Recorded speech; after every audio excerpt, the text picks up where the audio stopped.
오늘의 미국의 쇠락과 역사의 끝이라는 주제입니다. 본문 말씀은 다니엘서 7장 1절부터 14절 말씀, 그리고 계시록 13장 1절부터 18절.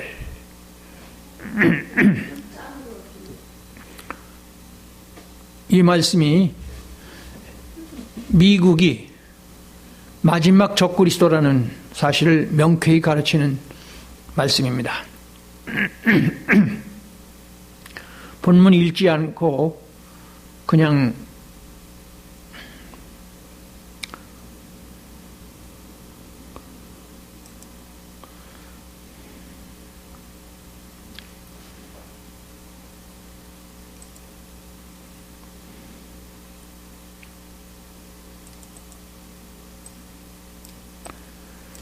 (2020년 1월 3일) 조선일보입니다. 보시는 것처럼 미 정보기관에서 2025년 미국 주도 세계질서 무너진다고 기사를 크게 취급했습니다.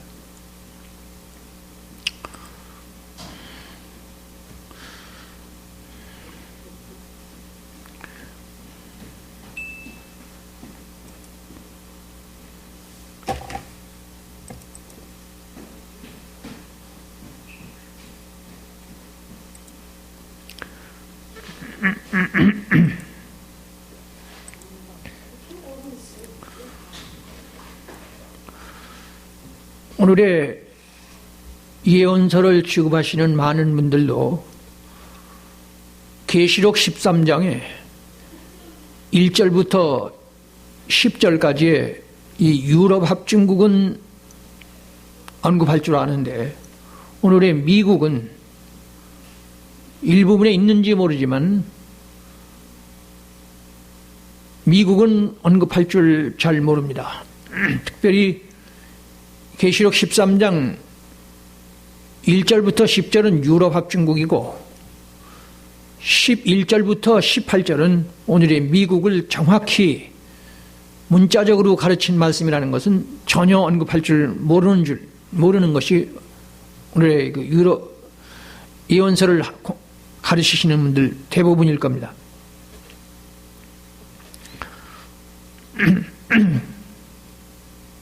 뒤에 말씀을 드리겠지만은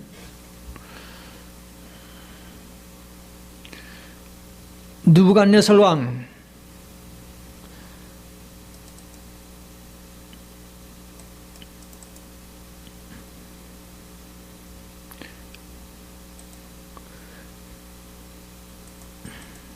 이것이 다니엘서 2장 31절 45절에 나오는 느부갓네살 왕의 꿈의 신상 아닙니까? 여기서 바벨론, 페르시아, 헬라, 로마, 그리고 유럽 합중국, 여기서 끝나는 게 아닙니다. 이 본문은 2장부터 6장까지 나옵니다. 그러나 6장, 7장까지, 6장이 끝나고 7장에는 바로 미국이 등장합니다. 그것을 제가 오늘 자세히 말씀드리겠습니다.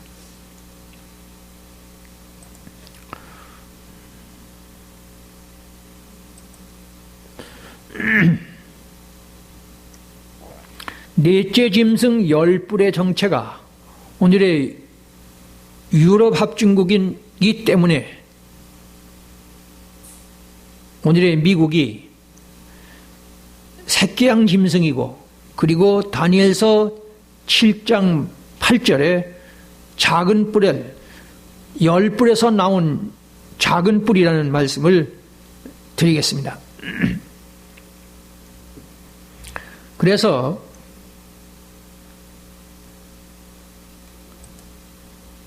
이 느부갓네살 왕의 꿈의 이 신상에 나타난 이 꿈에 나타난 이 신상은 다른 강좌에서도 말씀드렸지만 인류 역사의 축약도입니다.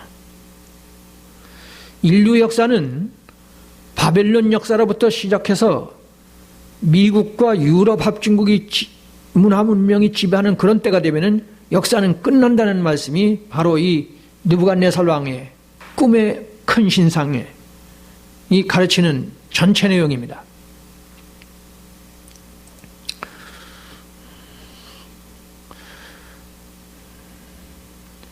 그러니까 발과 발가락이, 신상의 발과 발가락이 유럽 합중국까지로 끝난 것이 아니라는 겁니다. 아니, 끝날 수가 없습니다. 제가 읽어나갑니다. 왜냐하면 2차 대전 후에 큰 신상의 바벨론의 제국의 맥은 작은 뿔 미국까지로 직결된 현실이기 때문에 그렇습니다. 다시 말하면 2차 대전까지는 유럽의 제국주의가 지배하고 있었습니다. 전 세계를. 그러나 2차 대전이 끝나면서 유럽의 제국주의가 끝나고 미국이 등장하면서 뒤에 다시 말씀드리겠지만은 오늘의 민주주의가 전 세계에 확산되었습니다. 심지어 이슬람 종교에 거기까지도 퍼졌다는 거 여러분들이 많이 들으셨을 겁니다. 여기서 잊지 말 것은 이 사실을 알기 위해서 바벨론에서부터 로마까지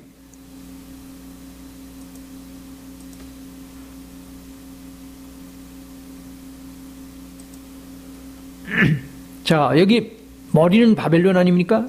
이 가슴과 팔은 메데 파사죠.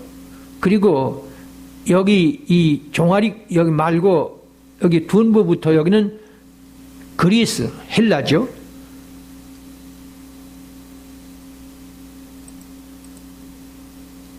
그리고 종아리는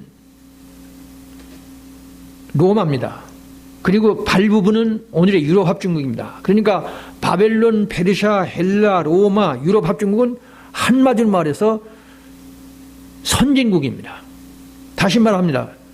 우리는 오늘의 대한민국이 선진국이 된 것을 대단히 기뻐하고 누구든지 인정하는, 선망하는 그런 것입니다만 선진국이 바로 이 성경이 말하는 적그리스도라는 사실을 모르면 성경을 모르는 겁니다. 그래서 바벨론도 선진국, 페르시아도 선진국, 그리고 헬라도 선진국, 그리고 로마는 말할 것도 없고 오늘의 유럽 합중국도 선진국. 마지막 선진국이 어디냐? 전 세계에 퍼져 있습니다만 미국이 마지막입니다.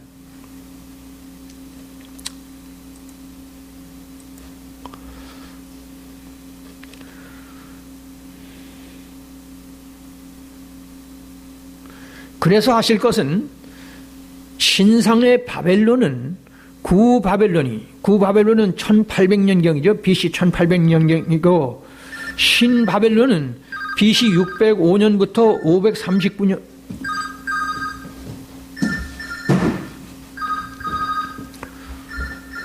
이유는 바벨론 문명의 최전성기가 메소포타미아 문명의 메소포타미아 문명은 바벨론 문명인데 이 바벨론 문명의 최전성기가 바로 신바벨론입니다. 구바벨론이 아니고. 그래서 앞에서 보여드린 이 큰 신상의 머리 부분은 바벨론으로 되어 있지만 절대로 구바벨론이 아니고 신바벨론입니다. 한 70년 전성기를 이루다가 없어졌지 않습니까? 그래서 다시 말하지만 이 바벨론, 페르시아, 헬라, 로마 그리고 유럽 합중국은 모두 선진국, 전 세계를 제패했던 그런 나라들입니다. 그러니까 선진국이 축복만은 아니란 말을 누군가는 해야 합니다.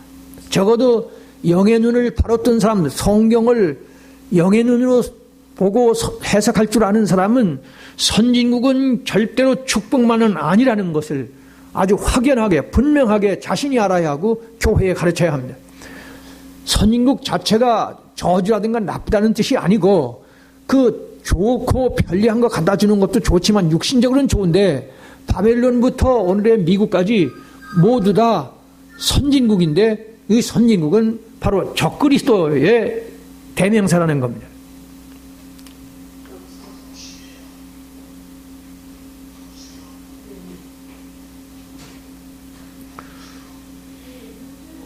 여기서 확인할 것이 있습니다. 뭐냐면 왜 성경은 동양에 대한 언급은 전혀 안 했느냐. 즉 인도의 인더스 문명, 중국의 황하 문명, 그리고 이집트의 나일강 문명,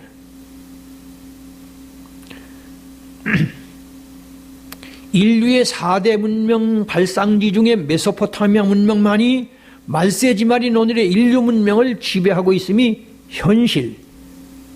이것을 예언한 것이 큰 신상이고, 따라서 인류 역사의 축약도가 바로 이 느부갓네살 왕의 큰 신상이라는 이 되는 겁니다. 이것은 초등학교 아이들도 아는 상식입니다.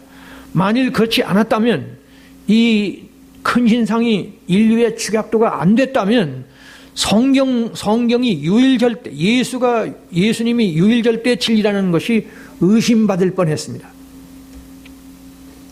자, 이런 전제하에 작은 뿔에 사람의 눈 같은 눈, 그리고 큰 말, 작은 뿔, 그리고 사람의 눈 같은 눈, 그리고 큰 말을 한, 이것은 미국이라는 말씀을 드리겠습니다. 자, 이게 오늘 본문 다니엘서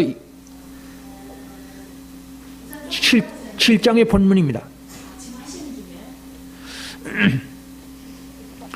바벨론 벨사살 왕 원년에 다니엘이 그 침상에서 꿈을 꾸며 머릿속으로 환상을 받고 그 꿈을 기록하며 그 일의 대략을 진술하니라.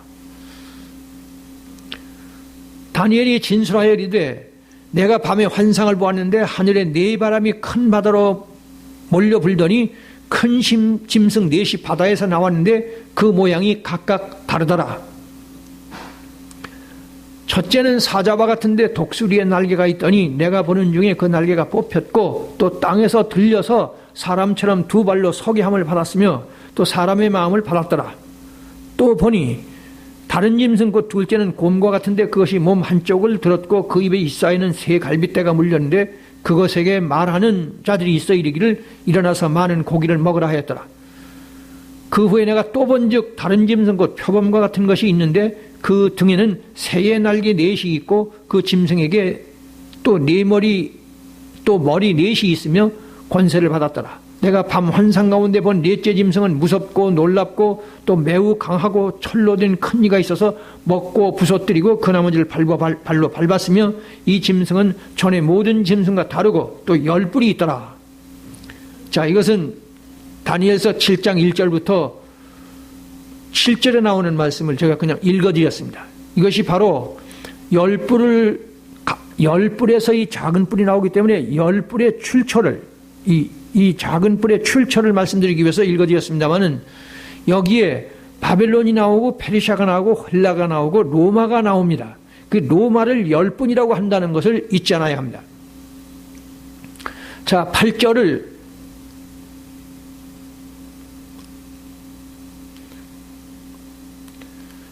말씀드리기 전에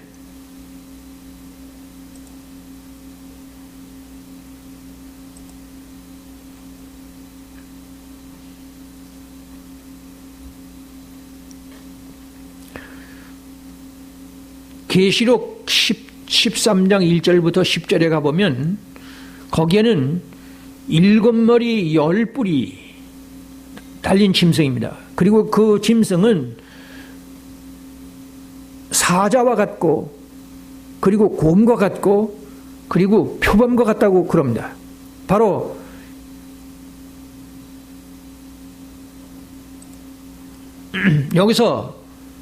여기 지금 10뿔이 있다라고 하는데요.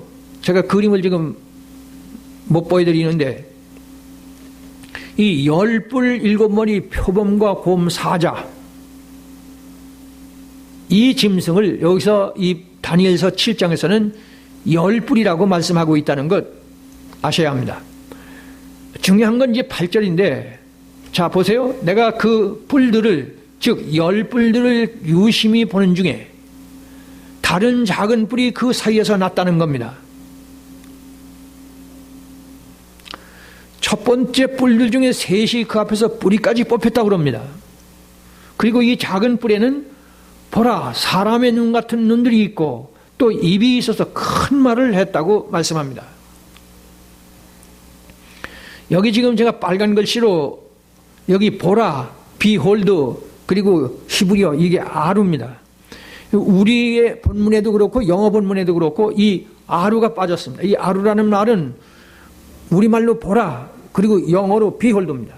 그러니까 이 작은 뿔에는 보라, 사람의 눈 같은 눈들이 있고 또 입이 있어서 큰 말을 했다. 그러니까 이 작은 뿔에 사람의 눈 같은 눈이 있고 또 입이 있어서 큰 말을 하는 이것은 대단히 중요하다. 그러니까 보라는 감탄사를 붙이고 있다는 것 잊지 않으셔야 합니다.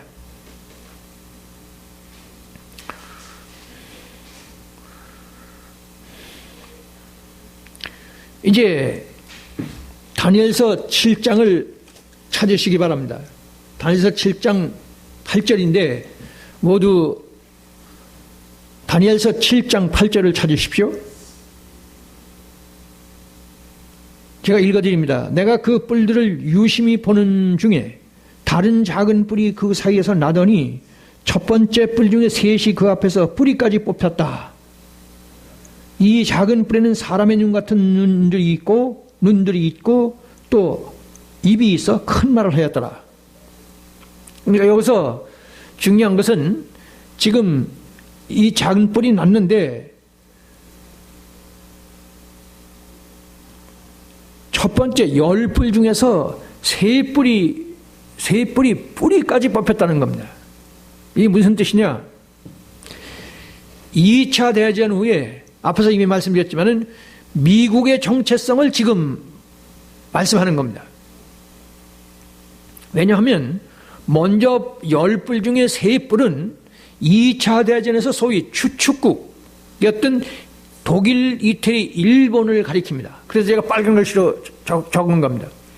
이것은 독일, 이태리, 일본 이 세 나라 국가적 의미를 말하는 것이 아니고 파시즘, 아시죠? 파시즘. 독일의 나치즘, 이태리의 파시즘, 그리고 일본의 군국주의를 묶어서 파시즘이라고 제가 부르는데 틀린 말이 아니죠. 이 파시즘이 없어져 버리고 소멸돼 버리고 민주주의가 등장했다는 말을 지금 먼저 뿔 중에 3뿔이 뿌리까지 뽑혔다고 그렇게 말씀하는 겁니다. 그래서 2차 대전에서 미국은 연합국에 있어서 군수기창으로 널리 알려져 있습니다. 그러니까 미국의 역할이 2차 대전을 연합국이 승리하는 데서 크게 공헌했다는 뜻이죠. 그것은 모두 상식적으로 알고 있는 얘기입니다.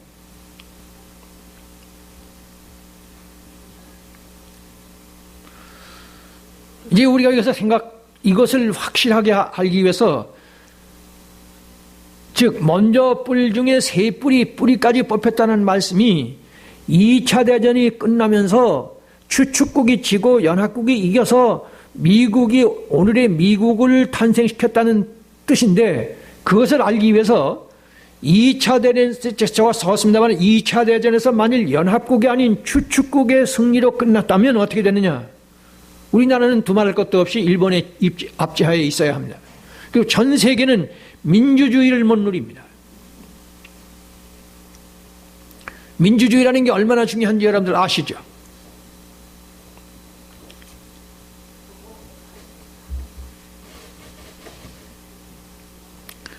초등학교 아이들도 아는 상식 아닙니까? 간단히 말해서 이 지금 민주주의가 전 세계로 확산되지 않았더라면 동양의 여성들은 사랑꾸시를 못합니다. 인격 대우를 못 받아요. 이런 말은 길게 할 필요가 없죠. 그만큼 이 민주주의는 대단히 중요한데 2차 대전에서 파시즘이 없어져 버리고 추축국이 지고 연합국이 이겼다. 그런데 이기는 데 있어서 미국이 대단히 중요한 역할을 했다. 그러니까 지금 이 성경은 2차 대전을 인류 역사에 있어서 하나의 전환점으로 말씀하고 있는 겁니다. 이걸 모르면 이 다니엘서 7장 8절 작은 뿔에는 사람의 눈 같은 눈이 있어서 눈이 있고 큰 말을 했다는, 보라 이 감탄사, 보라 이 작은 뿔에는 사람의 눈 같은 눈이 있어서 큰 말을 했다. 그만큼 오늘의 이 미국이 말세지 말에 있어서 대단히 중요한 역할을 맡는다. 그리고요, 여기 곁들여야 할 것은 이 2차 대전이 끝나면서 어느 정도 1990년대까지죠. 미국과 옛소련이 냉전 시대를 거쳤는데, 제가 여기서 자세한 말씀 다른 강좌에서 말씀드렸지만은 소련이 미국과 거의 미국의 경제 3분의 2를 따라갔다고 그랬습니다. 근데 이 옛소련이 붕괴된 것은 이것은 신비입니다. 그러니까 유럽 합중국에 이어서 마지막 적그리스도로서 미국의 역할을 이 다니엘서 7장 8절의 이 작은 뿔, 그리고 계시록 13장 11절 18절의 새끼양 짐승, 이 둘을 완전히 예언 성취를 위해서 옛소련이 무너지고 지금은 전 세계를 미국 슈퍼파워 유일 초강국으로 등장했죠. 예언의 성취를 말씀하는 겁니다.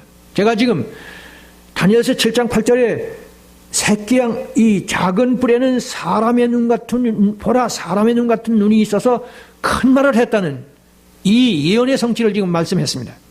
두 번째는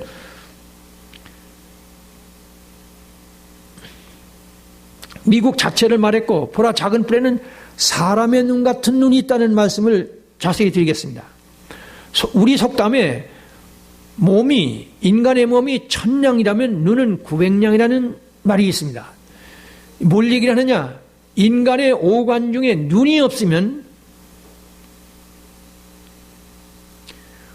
원시 시대에 비교된 오늘의 이 화려하고 거창한 인류의 문화 문명은 상상도 못합니다. 즉 오늘의 현미경이나 망원경 그리고 문자는 오직 눈의 기능인데 이 기능이 오늘의 이 화려하고 거창한 인류의 문화 문명을 만들었지 않습니까? 근데 이 작은 뿔에는 사람의 눈 같은 눈이 있다는 거예요. 바로 이 눈을 말하는 겁니다.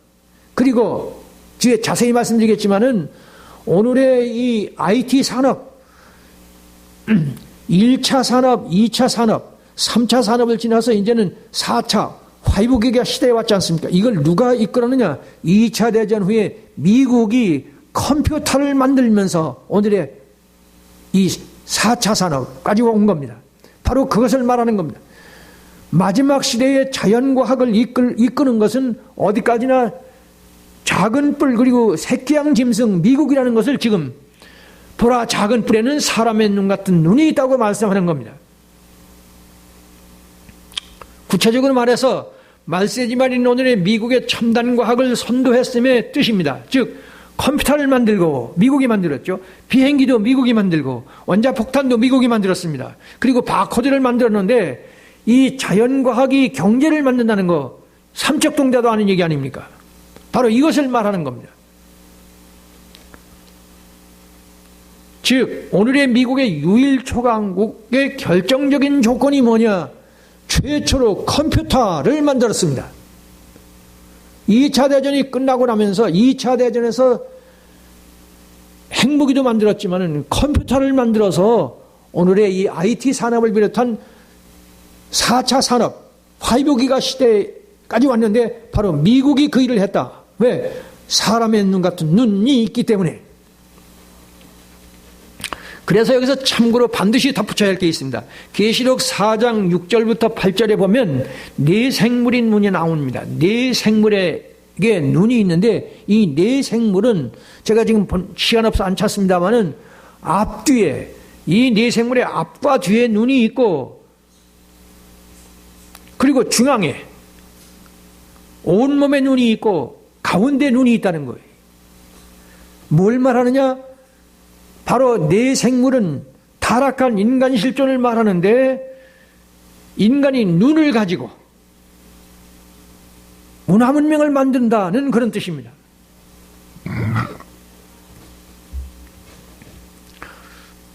다시 말합니다. 계시록 4장 6절부터 8절에 가보면 거기에는 네 생물의 존재가 나오는데 네 생물을 뭐라고 해석을 하느냐 하면 네 생물이 있는데 앞뒤에 눈이 가득하더라.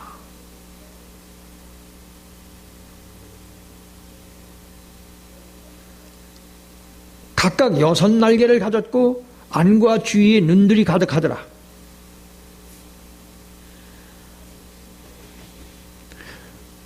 이 네 생물에 전신에 눈이 있고 그리고 한가운데 그 눈이 있다는 말은 다시 말하자면 인간만이 눈이 있어서 문화문명을 만들어낸다는 말씀입니다. 오관이 알죠? 오관은 보고 듣고 그리고 맛보고 냄새 맡고 감각이 있고 이것이 오관인데 이 오관 중에도 이 눈이 문화문명을 만들어낸다는 의미에서 네 생물에게는 앞뒤에 눈이 가득하고 온몸에 눈이 가득하다고 표현합니다. 제가 지금 이 작은 뿔에 사람의 눈 같은 눈을 해석하고 있습니다. 그리고 이거 자세한 설명 계시록 1장 4절에 단쇠라는 말씀이 나옵니다. 제가 지금 찾을 시간이 없습니다.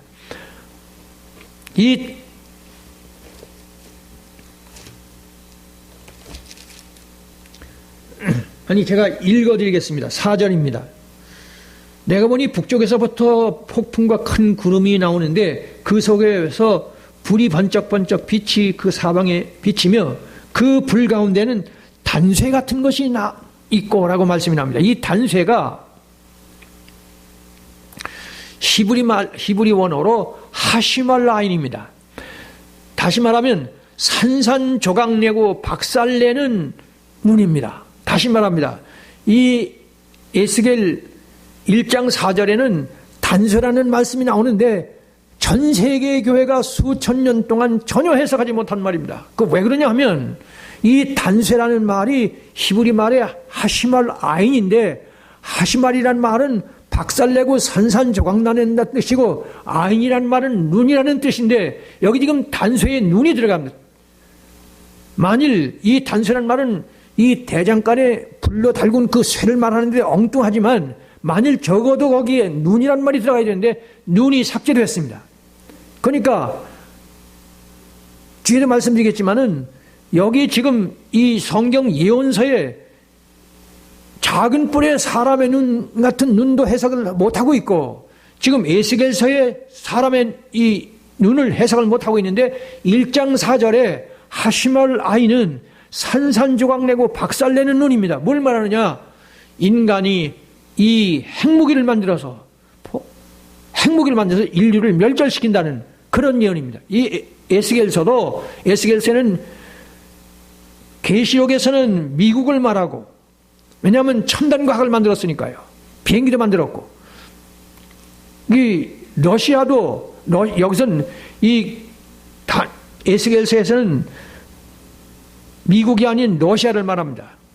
그래서 1장부터 벌써 사람의 눈, 산산조각내고 박살내는 사람의 눈. 그리고요, 1장 16절에도 나옵니다. 바퀴 안에 바퀴의 황옥눈이라고 나옵니다. 거기서도 황옥 같으며 그랬습니다. 황옥 같다. 제가 읽어드립니다. 그 바퀴의 모양과 구조는 황옥같이 보이는데 황옥같이 보인다. 이 황옥 같다는 말이 이게 황옥눈입니다. 여기서도 눈이 빠졌습니다. 1장 4절에서도 단수라고 해서 눈을 빼버렸고 1장 16절에서도 눈이 빠졌습니다. 바퀴 안에 바퀴에 눈이 있다. 바퀴 안에 바퀴면 베어링이죠. 베어링인데 거기에 눈이 있다는 거예요. 그나마도 황옥 같은 눈이 있습니다. 이 황옥 눈이 뭘 말하냐면 다니엘서 10장 3절에 보면 재림하시는 예수님의 이 몸체를 황옥이라고 되어 있어요. 근데 뭘 말하느냐 하면 이 에스겔서 1장 16절에 황옥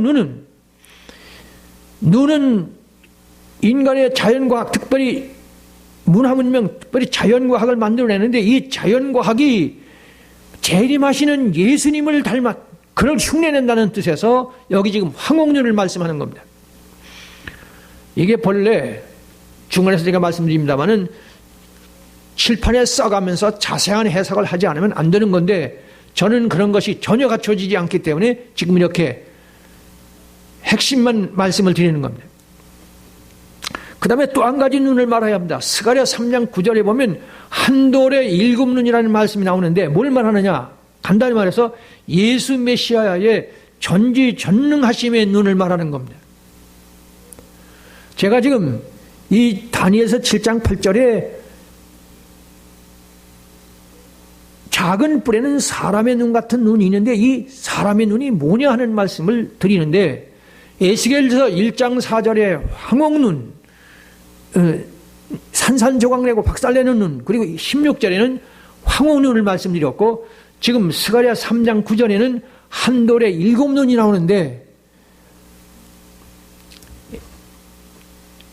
다니엘서 작은 뿔에 사람의 눈, 그리고 에스겔서에 또 이 황옥눈, 그리고 계시록 4장 6절 8절에 네 생물의 눈, 이것들은 모두 사람의 눈입니다.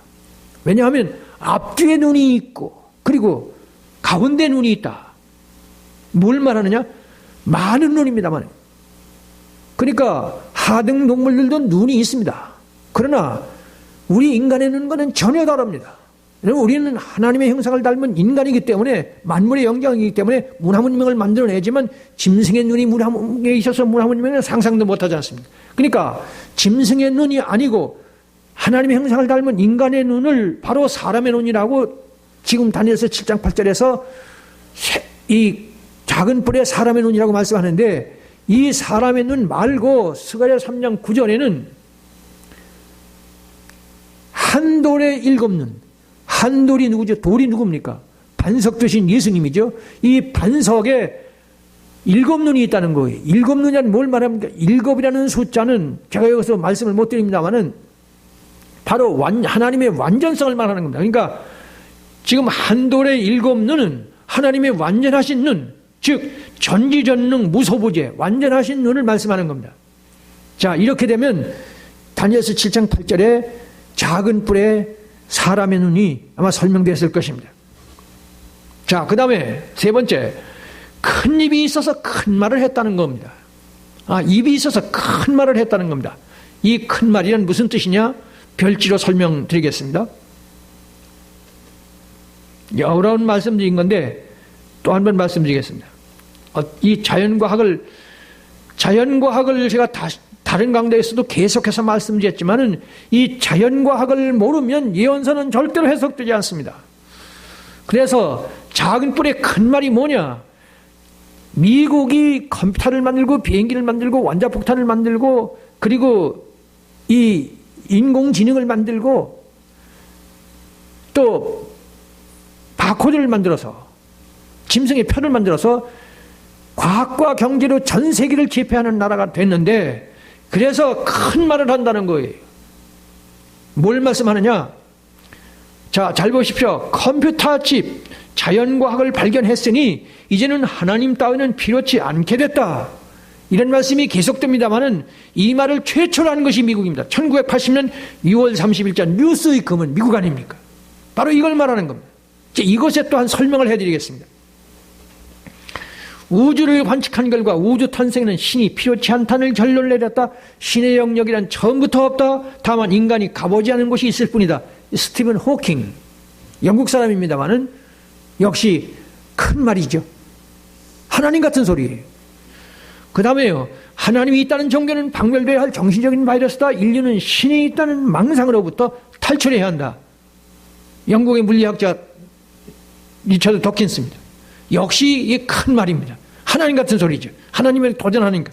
그 다음에요, 그래서 신이 있다는 생각은 착각이고 날조됐고 만들어졌다. 초자연이라는 말은 우리가 아직 이해하지 못하는 현상이 있다는 의미에서만 맞는 말이다. 이 세상의 지적 설계, 즉 하나님에 의해 창조됐다는 주장은 설계자 자신은 뭘로 설명할 것이냐. 그래서 저는 하나님은 누가 만들었느냐라는 제목으로 책을 썼습니다만은, 하여튼 여기서 나이란 모든 것은 모두 다니엘서 7장 8절에 작은 뿔이 사람의 눈 같은 눈이 있어서 큰 말을 했다는 말이에요. 이 큰 말에 대한 설명을 하는 겁니다. 머지않아 인공지능이 신이 될 것이다. 이것도 큰 말이죠. 역사적으로 신이 과학을 이긴 적이 없다. 이거 대단히 큰 말입니다. 2017년 출간된 오리진의 저자 댄 브라운의 말입니다. 더욱이 AI 종교가 곧 나올 것이다. 그게 기독교와 똑같은 것이 기독교를 능가한 것이 나온다는 거 아닙니까? AI 종교가 곧 나올 것이다. 큰 말 아닙니까? 이걸 큰 말 아니라고 이걸 해석하고 말고 할 것도 없어요. 그리고 트윗점 시대가 되면 어차피 AI가 인간을 지배한다는 거예요. 이게 큰 말이 아닙니까? 이걸 모를 사람도 있나요? 이것에 이의를 제기할 사람도 있겠습니까? 소설을 쓰는 인공지능이라면 AI라면 신구약 성경을 달달 배우는 AI 목사님도 나온다고 그럽니다. 그래서 리처드 도킨스 하나님의 망상을 책에서 신앙에서 깨어나라고 합니다. 일본에서는 부처로 이 AI 인공지능을 그러니까 휴먼 로봇이죠. 이 휴먼 로봇을 부처로 모시고 절을 한 동영상을 내보내고 있는 유튜브에 많이 나오고 있습니다. 특히 영국의 9,000개 교회가 폐쇄되었습니다. 이거 바로 큰 말에 지금까지 제가 나열해드린 큰 말 때문에 다시 말하면 진화론, 자연과학은 진화론으로 요약될 수 있지 않습니까? 이 진화론이 영국의 9,000개 교회를 문 닫게 했고 유럽이 그런 일색입니다. 바로 이것을 큰 말이라고 다니엘서 7장 8절에 작은 뿌리 큰 말을 한다는 말은 바로 이걸 말하는 겁니다. 특히 여기서 분명히 해야 할 것이 있습니다. 교회가 자연과학 즉 진화론에 사과를 했다는 겁니다. 2009년 1월 1일자 조선일보입니다. 따라서 여기서 필히 확인할 것이 있습니다. 잘 들으십시오. 저것 진화론 자연과학 말고 또 다른 세력이 교회에게 하나님은 없다라는 항복을 받아낼 수 있겠습니까? 지금까지 제가 쭉 나열해 드렸는데 이 자연과학 말고 또 다른 세속 세력이 교회에게 하나님이 없다는 말에 항복을 받아낼 수가 있습니까? 없습니까? 즉 저것 이상의 또 다른 악독한 적그리스도의 존재를 상징할 수가 있는 겁니까? 자연과학을 제쳐둔 적그리스도를 상징할 수 있느냐 그 말이에요. 그런데 혹자들은 교황이 적그리스도라고 그러고 마호메트 등이 적그리스도라는 해석을 꽤 진지하게 하고 있습니다. 그러나 다시 말하지만 적그리스도는 바벨론, 페르시아, 헬라, 로마, 유럽 합중국, 오늘의 미국 등 하나님을 대신하려는 총체적 세속 세력을 한 손에 쥔 세력을 말하는 겁니다. 또 확인하지만 2000년 교회 역사상 진화론과 같이 흉측하고 악독한 적그리스도 존재가 출현한 적이 없습니다. 예를 들어서 네로 황제가 공산주의가 일본 군국주의가 이슬람 및 종교 세력 등은 어디까지나 표면적으로 교회를 핍박했습니다. 그러나 다시 말합니다. 지금 네로 황제가 교회를 핍박했고 공산주의가 일본 군국주의가 이슬람과 온갖 종교 세력들이 교회를 핍박했지만 그것은 어디까지나 표면적입니다. 그래서 교회가 오히려 영적으로 자라나는 일을 했습니다. 그러나 오늘의 적그리스도 자연과학은 요한복음 3장 14절부터 16절을 완전 백지화 무효화시키려고 그럽니다. 뭘 가지고요? 진화론을 가지고 인공지능을 가지고 다시 확인해야 합니다. 저 자연과학의 영생부활의 저것이 각급 학교 교우 과목에 들어갈 때가 가까이 왔습니다. 인공 둔의 신을 이길 수가 있겠습니까? 자연과학이 전 인류의 신이 되는 것을 막을 수가 있겠습니까? 특히 황금알을 낳지 않습니까? 이 자연과학이 경제, 먹고 사는 일을 완전히 해결합니다. 경제 문제를 해결하고 질병 문제를 해결하고 에너지 문제를 해결하고 인간의 질병을 해결하고 영생 부활까지 말하지 않습니까? 다시 말합니다. 다니엘서 7장 8절에 작은 뿔에 사람의 눈 같은 눈이 있어서 자연과학을 가지고 큰 말을 했단 말, 바로 이것을 말하는 겁니다.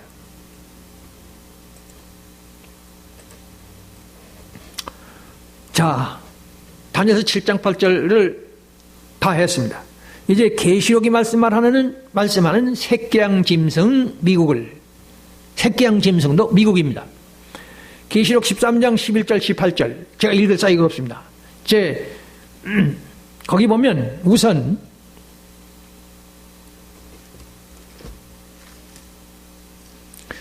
13장을 펴시기 바랍니다.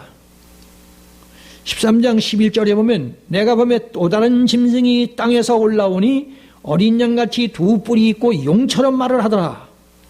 여기 지금 이 새끼양 짐승은 땅에서 올라오고 13장 1절 보십시오. 7머리 10뿔 이 사자 곰 표범 이 짐승은 바다에서 올라옵니다. 이 짐승은 바다에서 올라오고 이 새끼양 짐승은 땅에서 올라오는데 이 땅과 바다는 바로 세속을 말합니다. 이 세속 세력. 여기 이 지금 새끼양 짐승을 미국이라고 이 어디까지나 이 전 세계 모든 목사님들 모든 신학자들이 이 새끼양 짐승을 몽땅 다 거짓 선지자로 말합니다. 절대로 아닙니다. 오늘의 슈퍼파워 지금 전 세계를 경제와 과학으로 그리고 무기로 제압하는 유일 초강국 미국을 말하는 겁니다. 그래서 여기 지금 땅에서 올라오고 바다에서 올라왔다는 말은 12장에서 보면 12장 12절에 보면 그러므로 하늘과 그 가운데 거하는 자들은 즐거워하라. 그러나 땅과 바다는 화 있을진저. 여기 이 땅과 바다를 말하는 겁니다. 그러니까 유럽 합중도 그렇고 그러니까 7머리 10뿔 짐승 즉 사자 곰 표범 짐승도 그렇고 그리고 땅에서 올라오는 새끼양같이 두 뿔이 있는 이 예수 메시아를 닮은 꼴로 새끼양은 바로 미국도 그렇고 세속을 배경으로 적그리스도로 올라오는 짐승을 말하는 겁니다. 자, 그런데 여기 용처럼 말한다는 말이 뭡니까? 자세히 보세요. 내가 보면 다른 짐승이 땅에서 올라오는데 새끼양같이 두 뿔이 있고 용처럼 말을 하다는 말이 무슨 소리냐? 바로 이 다니엘서를 자세히 해야 되는데 못합니다. 시간이 없어서. 바로 미국이 지금 기독교 국가임에는 틀림이 없는데 미국의 기독교 국가의 정체성을 말하는 것이 새끼양, 즉 예수님을 닮은 어렘입니다. 예수님은 더렘이고 이 미국은 어렘이 아닙니까? 어린 양이나 새끼양이나 같지 않습니까? 그런데 이 지금 예수님을 닮은 이 기독교 국가 미국이 기독교 국가이기는 한데 용처럼 말한다는 말이 무슨 얘기입니까? 앞에서 말씀드렸죠? 1980년 6월 30일 전 뉴스위크가 인류 역사상 최초로 컴퓨터 칩을 만들었으니 하나님 따위는 필요 없다는 말. 작은 뿔이 사람의 눈 같은 눈을 가지고 있기 때문에 큰 말을 하는 이 큰 말이나 용처럼 말하던 말이나 같은 뜻입니다. 동일한 뜻입니다. 그래서 새끼양 짐승은 다니엘서 7장 8절의 작은 뿔과 어감부터 서로 닮은 꼴입니다. 그래서 헬라어의 새끼양은 아르니온입니다. 아르니온.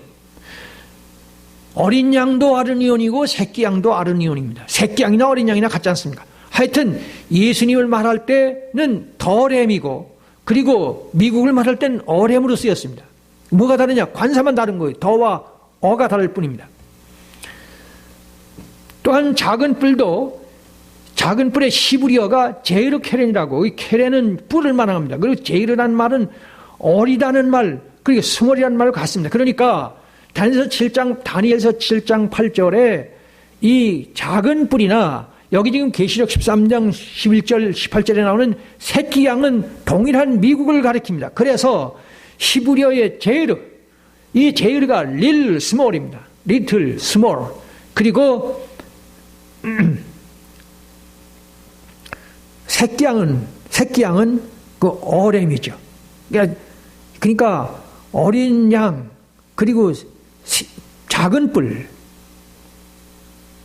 10뿔 중에 10뿔이 바로 10뿔이 사자 같고 곰 같고 사자 같고 곰 같고 표범인데 그리고 10뿔이 있고 7머리가 있는 꿈에 보면 상상만 해도 아주 고약한 짐승인데 거기에 비해서 새끼양 아마 이 동물 중에 가장 나약하고 어린 거 그것을 표현하기를 미국을 그렇게 표현했습니다.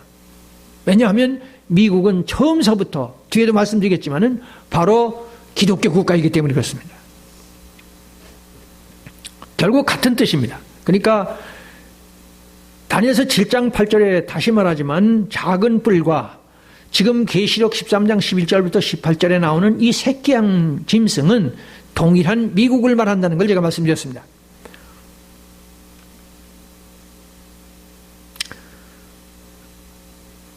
이는 위에 말한 미국의 국가적 정체성의 특성이라고 할 수 있는 기독교 국가, 즉 퓨리탄을 암시한 겁니다. 다시 말하자면 미국은 왜 그러냐면 미국은 제국주의적 요소가 거의 없는 나라입니다. 지금 전 세계를 지배하는, 그러니까 바벨론, 페르시아, 헬라, 로마는 전 세계를 지배하는데 어디까지나 제국주의입니다. 임페리얼리즘. 다시 말합니다. 바벨론도 페르시아도 헬라도 로마도 그리고 이 유럽 합중국도 모두 다 제국주의를 했습니다. 그러나 미국은 민주주의를 한 나라입니다. 그걸 말씀하는 겁니다. 그래서 여기서 미국도 덧붙이자면 미국도 독립전쟁 기간이 있었죠. 19세기 초에. 연도는 제가 잘 못합니다만은. 그래서, 그리고 1895년경에 잠시 필리핀을 지배했었지만, 잠시 지배했죠. 왜 그랬느냐? 그것은 직접 제국주의적으로 침략한 게 아니고, 1898년에 끝난 스페인과의 전쟁 승리의 전리품이었습니다. 그래서 지금도 민주주의를 지키는 나라고 그리고 세계 경찰 국가라고 할 수 있습니다. 자, 11절을 제가 해석한 셈입니다. 계시록 13장 12절입니다. 뭐라고 그가 먼저 나온 짐승의 모든 권세를 행하고 말씀합니다. 이것은 헬라어로 파스, 에쿠시아입니다. 이건 모든 특권을 그 앞에서 행하고라는 뜻인데 유럽의 제국주의가 미국이 출현하면서 무너졌다는 뜻을 말하는 겁니다. 다니엘서 7장 8절에 새 뿌리까지 뽑혔으마와 동일한 뜻입니다. 특히 이 새 뿌리까지 뽑혔다는 말씀 제가 성경을 구체적으로 안 적어놨습니다만 이것을 3번 거푸 강조하고 있습니다. 즉 다니엘서 7장 8절 그리고 20절 24절 동일한 다니엘서 7장인데 8절에서 말씀하고 있고, 왜냐하면 새 뿌리까지 뽑혔다고 그러는 이 말씀을 20절에도 합니다. 그리고 24절에도 합니다. 2차 대전에서 추축국 이태리, 일본, 독일의 이 파시즘이 패망했다는 뜻을 이 계시록에서도 그가 먼저 나온 짐승의 모든 권세를 행했다고 말씀하고 있습니다. 그 다음에 13절입니다. 13절 다 같이 읽겠습니다. 큰 이적을 행하되 심지어 사람들 앞에서 불이 하늘로부터 땅에 내려오게 하고, 제가 말씀을 안 드려도 다들 아실 겁니다. 이 말씀을 듣는 모든 목사님들 인정하실 겁니다.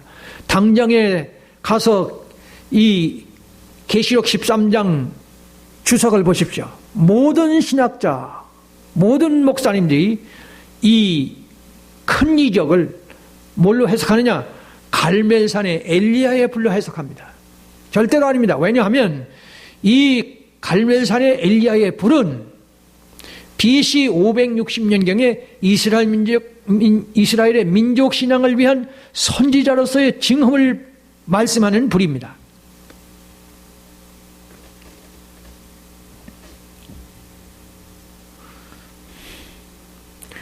그리고 계시록은 어디까지나 말세지 말에 교회를 향한 적그리스도의 정체성을 예언 계시하는 말씀이기 때문에 절대로 엘리야의 하늘에서 불이 내려온 그걸 말씀하는 게 아닙니다. 다름 아닌 미국의 최초의 원자폭탄이 일본 나가사키 히로시마에 투하된 사건을 가리킵니다. 다른 강좌에서도 제가 많이 말씀을 드렸을 겁니다. 왜냐하면 과학자들, 자, 잘 보세요.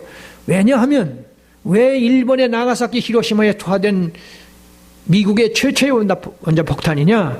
과학자들이 말하는 핵의 폭발력은 태양의 몇천 배나 되는 섬광 같은 빛이 먼저고, 이 빛은 100만 분의 1초 내에 일어나고 지속시간도 200만 분의 1초에 불과하지만 그러나 동시에 이토록 극히 짧은 순간에 막대한 에너지가 방출되므로, 즉 에너지가 불이 방출되므로 수백만 도 이상의 고온이 발생해서, 불이 발생해서 주위 공기를 가열시키고 이것이 급격히 팽창해서 폭풍이 되고 무서운 파괴력을 낸다고 말하기 때문입니다.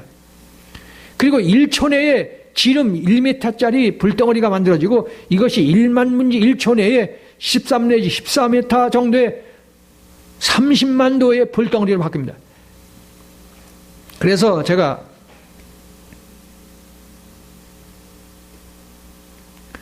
원자폭탄의 불을 보여드리겠습니다.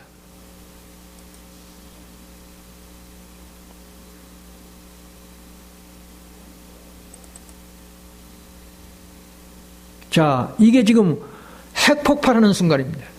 불 맞죠? 이걸 불이라고 아니라고 할 사람이 있습니까? 이 불이 지금 인류를 70번 완전히 태워버릴 만한 것을 지금 가지고 있습니다. 미국이 만들었습니다.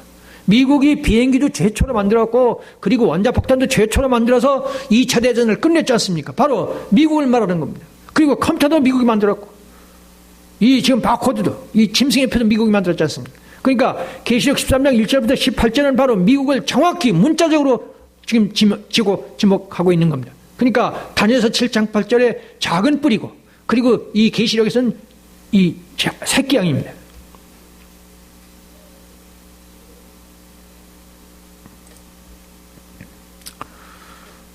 자, 이제 15절, 14, 15절로 갑니다. 짐승 앞에서 받은 바 이적을 행함으로 땅에 거하는 자들을 미혹하며 칼에 상하였다가 살아난 짐승을 위하여 우상을 만들라 하더라. 그가 권세를 받아 짐승의 우상에게 생기를 주어서 말을 하게 하고 또 짐승의 우상에게 경배하지 않는 자는 며칠든지 다 죽이게 하더라. 이 연설을 하시는 분들은 아주 잘 아는, 평신도들까지도 얼마나 아는 말씀 아닙니까? 여기 지금 칼에 상하였다가 살아난 짐승이란 계시록 13장 3절을 보십시오. 보면은 그의 머리 하나가 상하여서 죽게 된 것 같더니 그 죽게 됐던 상처가 나음에 온 땅이 놀랍게 여겨 그 짐승을 따르고, 이건 바로 뭘 말하느냐 하면 바벨론, 페르시아, 헬라, 로마는 다 망했는데 바벨론, 페르시아, 헬라는 다 없었는데 로마는 재생 로마가 됐다는 얘기입니다. 왜 그러냐 하면 재생 로마가 됐다는,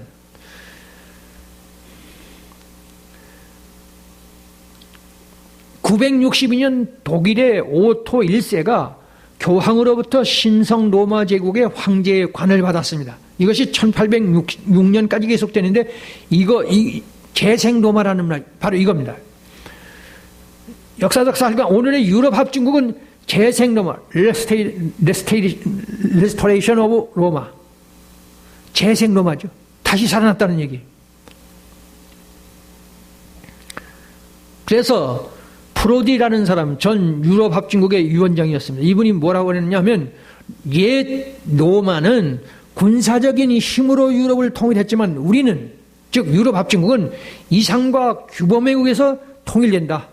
21세기는 유럽 제국 시대다.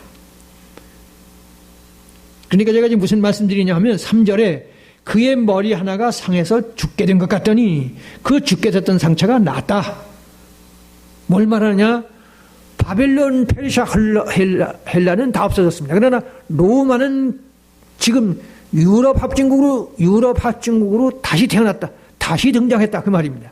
그런데 중요한 것은 온 땅이 놀랍게 여기서 그 짐승을 따르고 용이 짐승에게 권세를 주고 용에게 경배하며 짐승에게 경배하리니 누가 이 짐승과 같으냐? 누가 능히 이와 더불어 싸워? 다시 말하면 유럽의 자연과학, 오늘의 미국의 자연과학도 유럽에서 온 거 아닙니까? 유럽의 자연과학이 전 세계를 지배해서 그 누구도 이 자연과학을 절대로 무시 못한다. 항복할 수밖에 없다. 그런 말을 여기서 뭐라고 말씀하시느냐 하면 누가 이 짐승과 같으냐? 누가 이와 더불어 싸우려? 그러니까 미국의 유럽 합중국의 이 자연과학의 힘을 당할 사람이 없다는 그런 말씀을 하는 겁니다. 하여튼 바벨론 제국, 로마, 바벨론 제국, 페르시아 제국, 헬라 제국도 다 망했지만 로마 제국은 없어진 것 같지만 다시 살아났다. 이것을 3절에서 그의 머리 하나가 상하여 죽게 된 것 같더니 그 일곱 머리 아닙니까? 바벨론, 페르시아, 헬라, 로마는 이거는 넷밖에 안 되지만 이 구약에서 다니엘서나 이 계시록에서는 7머리라고 합니다. 그 7머리 중에 하나가 바로 로마를 얘기하는 건데 그 하나가 다시 살아났다는 그런 뜻입니다. 중요한 것은 13장 15절에 말을 하는 짐승의 우상입니다. 다시 읽어드립니다만 저가 권세를 받아서 짐승의 우상에게 생기를 주었습니다. 그 생기를 가지고 말을 하게 하고 또 누구든지 경배하지 않는 자는 다 죽이게 했다. 거두절미하고 21세기 오늘의 세계는 자연과학이 말하는 시대입니다. 경제가 바로 자연과학에서 나오지 않습니까? 군사력은 더 말할 것도 없고요. 선진강대국도 바로 자연과학 아닙니까? 인간의 의술도 마찬가지입니다. 요새 신종 코로나가 나와서 야단입니다만은 옛날 14세기, 14, 19세기까지 유럽 패스트 인구 3분의 1을 죽였습니다. 그때 만일 오늘의 자연과학이 있었다면 그렇게 많이 죽지 않죠. 지금은 뭐 10,000명도 안 죽을 겁니다. 그래서 우상을 만들려고 말씀하는 겁니다. 앞에서 충분히 설명한 AI를 인공지능을 비롯한 큰 말을 하는 자연과학의 위력을 우상이라고, 짐승의 우상이라고 표현하는 겁니다. 짐승의 전 인류가 경제 앞에 꼼짝을 못하지 않습니까? 그 경제를 뭐가 만드느냐? 자연과학이 만들지 않습니까? 그러니까 먹고 사는 문제 앞에 이 돈이 우상입니다. 근데 그 돈은 바로 자연과학이 만들어냅니다. 대한민국이 이만큼 선진국이 된 것은 바로 자연과학이 그만큼 발달했다는 얘기 아닙니까? 이 자연과학, 미국이 최초로 시작한 오늘의 이 인공지능, AI 이것을 미국이 만들었다는 얘기. 그것을 지금 짐승의 우상이라고 말씀하는 겁니다. 저가 권세를 받아서 짐승의 우상에게 생기를 줬다. 이 생기를 준다는 말씀 여러분들 창세기 2장 7절에 보면 하나님께서 흙으로 사람을 지으시고 생기를 불어넣어서 생명이 됐다는 말씀이 나옵니다. 그게 무슨 소리냐? 바로 인간이 하나님을 닮아서 언어적인 존재가 됐다는 겁니다. 만물의 영장의 특권은 다른 것이 아닙니다. 문화문명을 가졌다는 얘기인데 문화문명이 뭡니까? 인간이 언어적인 존재라는 거예요. 그것을 하나님께서 생기를 불어넣어서 언어적인 존재로 만들었다는 겁니다. 여기서도 뭐라고 합니까? 다시 보세요. 짐승의 우상에게 생기를 줘가지고 말을 하게 했다는 거예요. 다른 관계에서 말씀드렸지만은 지금 요새 인공 로봇이 텔레비전에 유튜브에 많이 나오지 않습니까? 인간과 대화를 하는 것뿐만 아니라 소설을 씁니다. 그리고 한국 바둑왕을 이기지 않습니까? 지금은 100명, 1000명이 모여도 지금 인공지능을 못 당합니다. 짐승의 우상에게 생기를 줘서 말을 했다는 말은 바로 이것을 말하는 겁니다. 다니엘서 7장 8절에서는 사람의 눈 같은 눈이 있어서 말을 하고 같은 얘기입니다.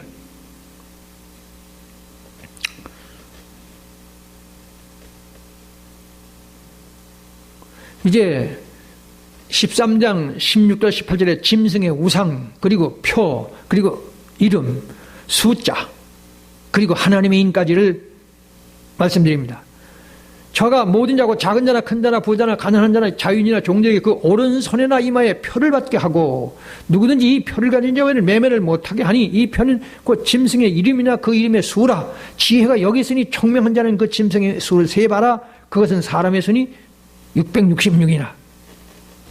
그리고 제가 14장 1절도 해석할 터인데 1절에는 14장 1절에 13장 18절이 끝나고 14장 1절로 오지 않습니까? 거기 보면 내가 보니 보라 어린 양이 시온산에 섰고 그와 함께 14만 4천이 서 있는데 그들의 이마에는 어린 양의 이름과 그 아버지의 이름을 쓴 것이 있더라. 이게 바로 하나님의 일입니다. 13장 16절 18절에는 짐승의 표, 짐승의 이름, 짐승의 숫자 그리고 14절 15절에는 짐승의 우상이 나옵니다만 짐승의 우상, 표, 숫자, 이름 이것은 14장 1절에 와서 짐승의 표를 강조하는 겁니다.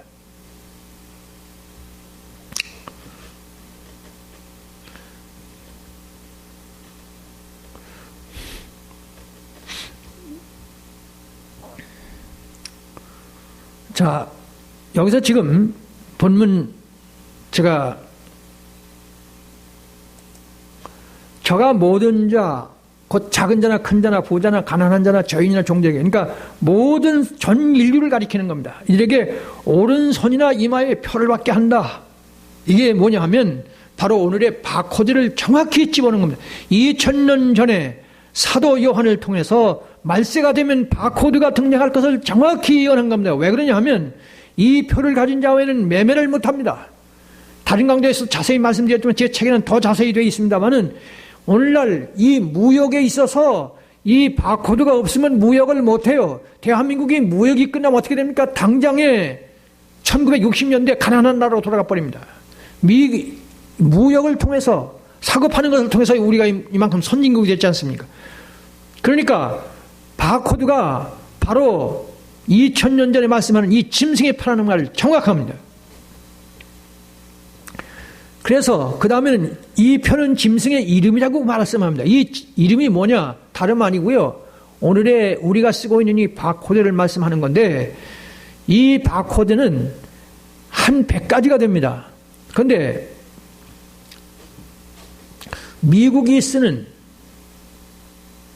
바코드가 따로 있고 그리고 바코드는 여러 가지가 나오는데 이 바코드가 여러 형태가 있는데 짐승의 오늘의 지금 전 세계가 쓰고 있는 이 바코드는 유럽 합중국 EAN입니다.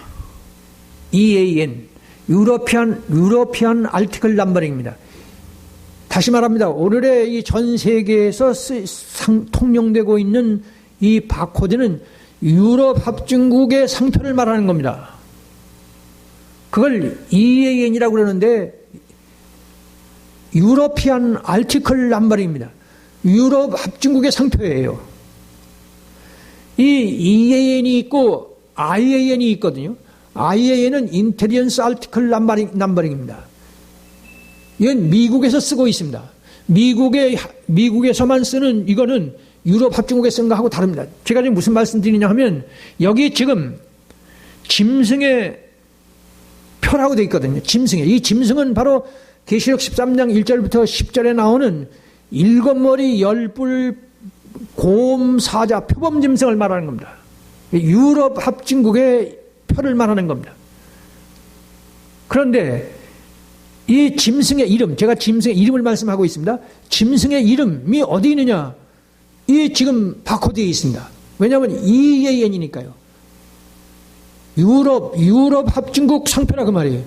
유럽 합중국의 상표가 바로 지금 바코드 전 세계에 지금 IAN을 안 쓰고 미국이 쓴 건 전 세계가 지금 이 유럽 합중국의 상표를 쓴다 그 말이에요. 미국과 카나다를 제외한.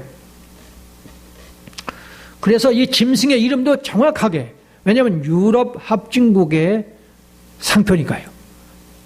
유러피안 알티클 넘버링, 유럽 합중국의 상품 코드니까요. 그래서 짐승의 이름을 정확하게 예언하셨고, 그 다음에 짐승의 수라는 말씀은 잘 아시죠? 바코드는 제가 지금 보여드리지 않습니다만 누구나 알고 있습니다. 바코드 거기 보면 막대기가 셋이 큰 게 있는데 그 666. 그럼 초등학교 아이들도 제가 여러 번 말씀드렸지만은 최초로 전에는 제가 이 예언서를 거의 제껴뒀습니다. 나는 뭐라고 그랬냐 하면 나는 예언서는 모르고 예수님이 지옥에 가면 지옥에 따라간다. 나는 예수 따라간다. 그건 모른다. 그랬는데 여러분들이 잘 아시는 것처럼 1992년 10월 28일 이 다미 선교회 아시죠? 그것이 제가 주문일에 있을 때 온통 폭풍처럼 전 세계를 휩쓸었지 않습니까? 그때 제가 이 예언서를 내가 해야겠다고 출발하는데 그 출발점이 뭐냐? 바코드가 과연 666이냐? 그것을 알기 위해서 서울대학교 컴퓨터 전산학과를 나온 제 친구 목사의 후배 되는 사람을 찾아가서 이 바코드에 666이 있느냐 물어봤더니 1시간쯤 들어가서 보더니 나와서 이것이 666이 맞습니다. 그때부터 제가 이 예언서를 시작한 것이 지금 27년째. 지금 저는 이 예언서를 완벽하게 거의 논문처럼 읽어냅니다. 계시록에 일체의 의문이 없습니다. 다니엘서도 일체의 의문이 없습니다. 스가랴 그리고 에스겔, 특별히 예수님의 마태복음 24장을 정확히 제가 압니다. 그래서 제가 무슨 말씀드리냐면 지금 짐승의 수가 나오는데 그게 666이라고요. 여기 666이라고 분명히 말씀하고 있지 않습니까?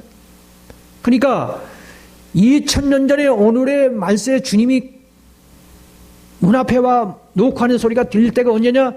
다른 많은 것도 많지만 바코드가 전 세계 매일 다른 건 모르지만 모든 사람이 이 매점에 들어가면 상점에 들어가면 바코드를 안 쓸 수가 없지 않습니까?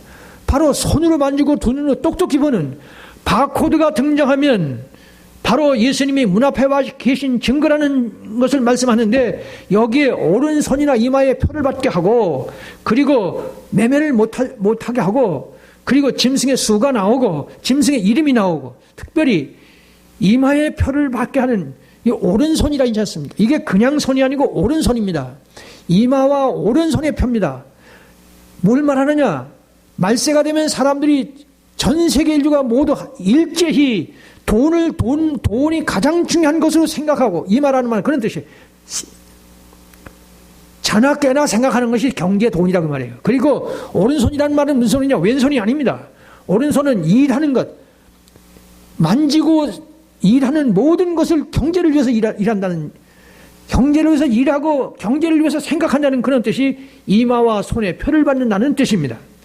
그래서 이 바코드가 정확하게 지금 예언에 성취됐다는 말씀. 그런데 이제 여기서 더 중요한 게 있습니다. 계시록 14장 1절입니다. 18절이 끝나고 내가 보니 어린 양이 시온산에 섰고 그와 함께 14만 4천이 서 있는데 그들의 이마에는 어린 양의 이름과 그 아버지의 이름을 쓴 것이 있더라. 이게 뭘 말하느냐? 자 보세요. 어린 양이 시온산에 섰고 그와 함께 14만 4천이 서 있는데 무슨 소리냐? 14만 4천은 저 신천지가 14만 4천이 되면은 예수님이 오신다는 게 지금 22만 화쯤 오래지 않습니까? 또 다른 많은 학자들도 이 14만 4천이 이것이 바로 예수 그리스도의 이름으로 저 아벨부터 엊그제 예수의 이름으로 장례식을 치른 승천한 모든 구원받은 총수를 14만 4천이라고 말씀하는 겁니다. 다시 말합니다. 14만 4천이란 아벨, 순교자 아벨부터 엊그저께 예수 그리스도의 이름으로 죽고 승천한 그 사람까지 포함한 구원받은 총수를 말하는 겁니다. 이 총수가 어디 있느냐? 어린 양이 시온산에 섰는데 바로 그 옆에 있다는 거예요. 그런데 그 이마에는 어린 양의 이름과 그 아버지의 이름을 썼다고 말씀합니다. 앞에서는 이 짐승의 표를 받은 사람들은 이마와 손의 표를 받았는데 여기 이 하나님의 이는 이마에만 받았다는 거예요. 손이 안 나옵니다. 무슨 양이냐? 어린 양의 이름과 그 아버지의 이름이 이마에 있다는 뜻은 뭘 말하느냐 하면 심령과 마음에 바로 마음으로 다름 아닌 사도신경을 전혀 의심 없이 추호의 의심도 없이 믿는 사람, 그게 뭐냐?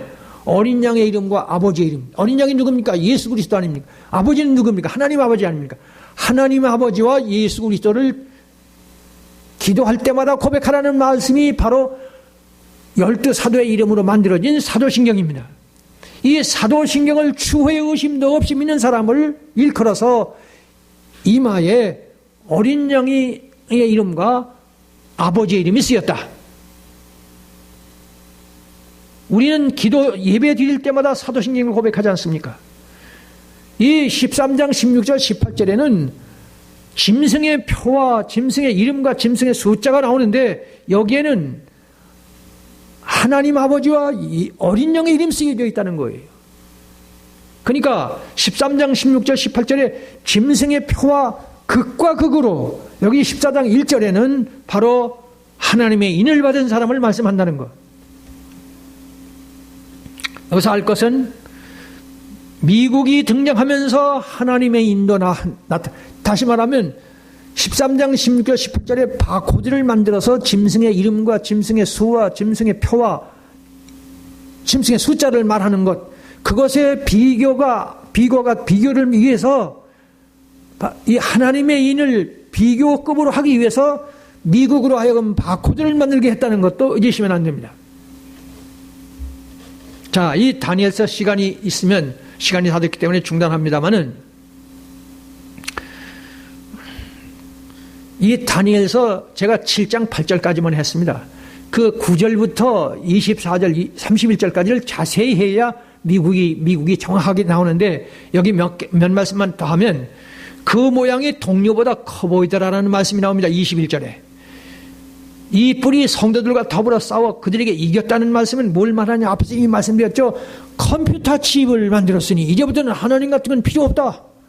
근데 지금 이 오늘의 전 세계 교회가 로마 교황청이 특별히 이 과학 앞에 정식으로 사과문을 발표했어요. 졌어요. 지금 이 자연과학이 이 교회를 이겼습니다. 그래서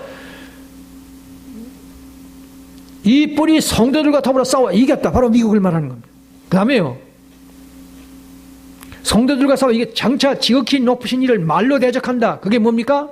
컴퓨터 칩을 만들었으니 하나님 따위는 필요치 않게 됐다. 하나님이 있다는 종교는 박멸돼야 할 정신적인 바이러스다. 뭐 이런 거 모두 다 지극히 높으신 이를 말로 대적한다는 말. 앞에서 다니엘서 7장 8절에 이 작은 뿔에는 사람의 눈 같은 눈이 있어서 큰 말을 했다는 말, 이게 같은 뜻입니다.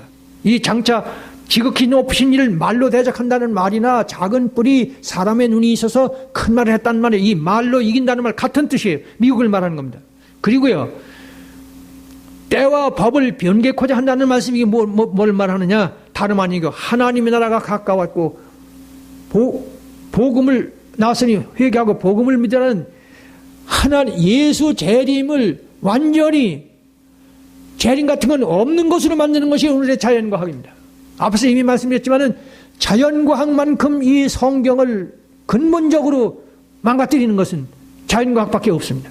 제가 오늘은 이 미국이 다니엘서에 정확히 예언됐고 그리고 계시록에 문자적으로 예언됐다는 말씀을 드렸습니다.